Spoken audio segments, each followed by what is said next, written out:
Okay, so since malapit na ang bagong 4-year run ng Gilas Pilipinas, mukhang okay naman ang lahat bukod sa kanya. So ngayon sasagutin ko yung mga sinasabi niya. Actually, kating-kating na akong gawin tong video na to. Ang tagal ko nung gustong gawin to. Pero please don't harass Billy. Okay, let's stick to basketball. Credits to Paucast Sports dito sa clips na to. Ililink ko yung video or yung live stream dito sa description or sa comments. Ilabas mo na ngayon na lahat ng meron kang alam. Lahat ng alam mo. Kasi, ito sasabihin ko sa iyo, Coach Tim Gon. I'll say it to you in English. Okay. Show me what you got. Because in the last Asian Games, you did enough to prove it to me. But I'll tell it to you, that's not yet enough. Because the Asian Games is not the level that we are looking for. The level that I want to see is the FIBA Asia level. Now, ito yung first point na gusto kong sabihin. Yung buong punto kasi ni Billy, okay?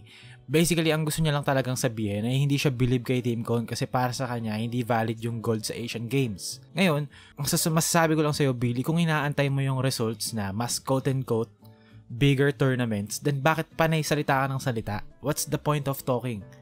Kasi starting from today until next year, hindi ma-achieve yung hinihingi mo eh. Kaya mag-aantay ka pa ng mga 1.5 taon. Hindi pa nag-e-exist yung hinihingi mo. You're hating on something that doesn't exist yet. So what's the point? What's the point of talking? Right now, kumukuda ka lang. Imposible madebate yung mga sinasabi mo kasi it's based from feelings, not facts.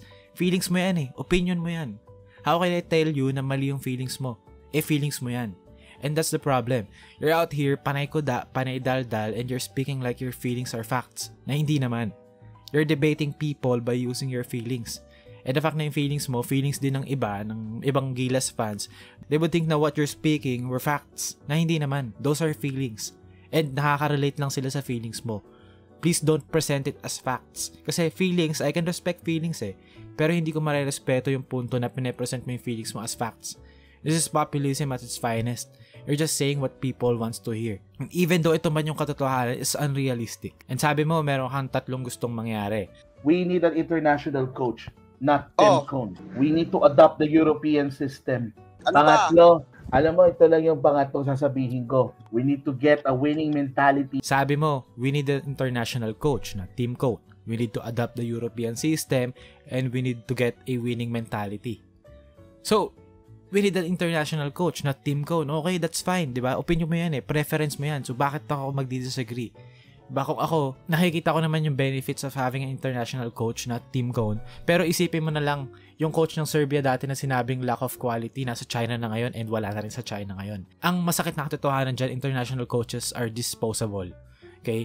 Kinukuha sila ng mga federation or mga basketball programs sa teams nila kasi walang local coach na gustong kumuha ng ganong klaseng trabaho na kapag nag-mess up sila, basically, sira yung career nila. Kumari lang si Chot Reyes, diba? Ngayon, Chot Reyes, most hated coach sa Pilipinas dahil hindi niya na-live up yung expectations, hindi siya nakapag-perform. So, yung mga international coaches, kinukuha yan para maging disposable. So, kung yun yung gusto mo ng disposable coach, I mean, go, diba? Go, girl. And another point mo, we need to adopt the European system. So, tanong ko lang naman sa'yo, diba? Ano ba yung so-called European system na yan?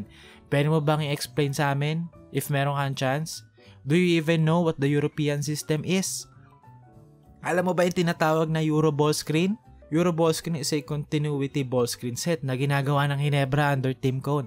And triangle is also a continuity offense. But it's okay to have your own opinions, pero for the love of God, please inform yourself. Have an informed opinion. Kasi kung ang coach, let's say, for example, si Chot, gets ko eh, dribble drive, diba? Pero si Team Cone to eh. Si Team Cone to. Of all people, si Team Cone to. Okay? Huwag ka manghingi ng iba na gusto mo ng ball movement kung yung coach naman na nakaupo ngayon, ball movement ng identity. Diba? Nag-ahanap ka pa ng long-term program. Ano sa tingin mo yung ginawa niya sa Ginebra? Diba? At ano yung balak niya ngayon sa 4-year span sa Gilas? Consistency, long-term program, chemistry, diba? Integration. Believer ka ni Tab Baldwin. So, diba? Ito question ko sa'yo ngayon. Kung tatanggalin natin yung players, usapang coaching lang. What makes Tab Baldwin a good coach sa mga mata mo? Siguro, tutulungan na kitang sumagot. Good teacher. Promotes ball movement. Good defensive coach.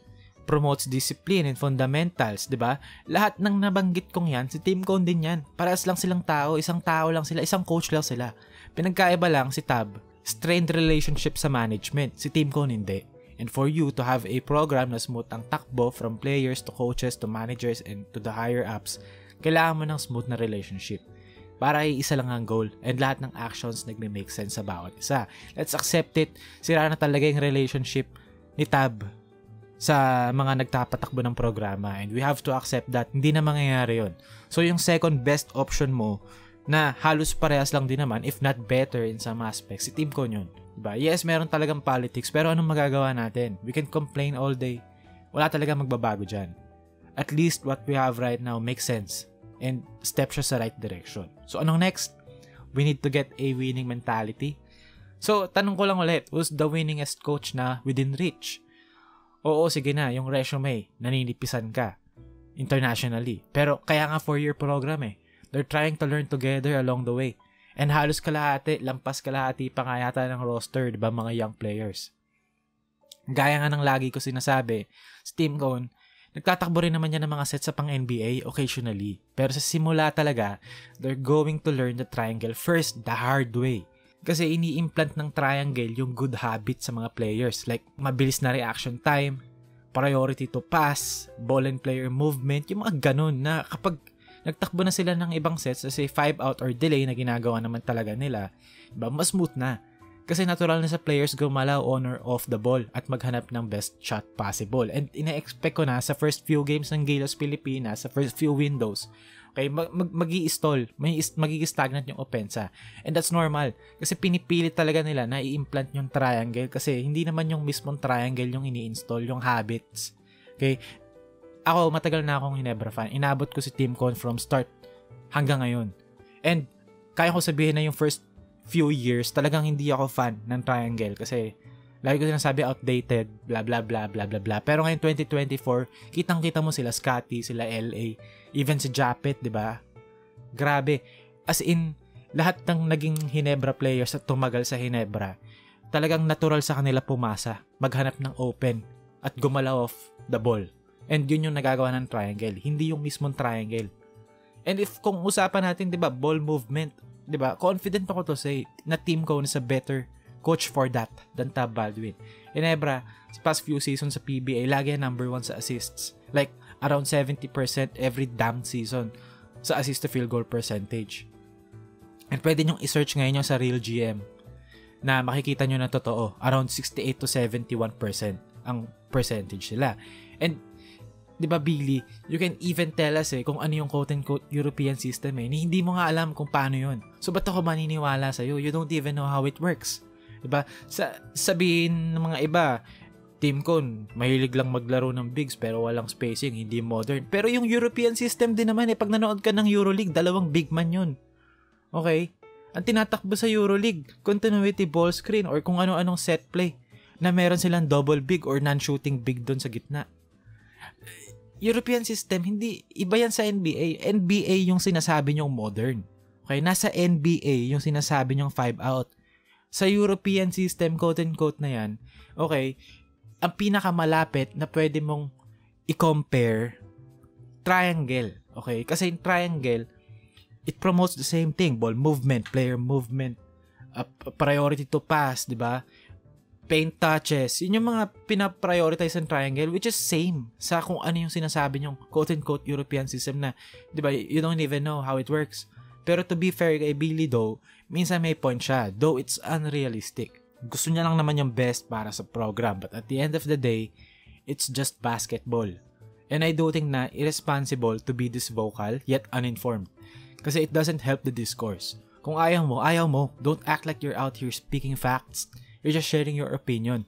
And opinions can be objectively incorrect. Kasi kung ako, for example, ayoko kay Jeron Teng, hindi nyo ako mapipilit na i-compliment si Jeron Teng kasi ayoko kay Jeron Teng. Hindi ako magpapanggap na, Jeron Teng kasi is like this, like that. Hindi pa napapatunayan na Jeron Teng na he can be a decent.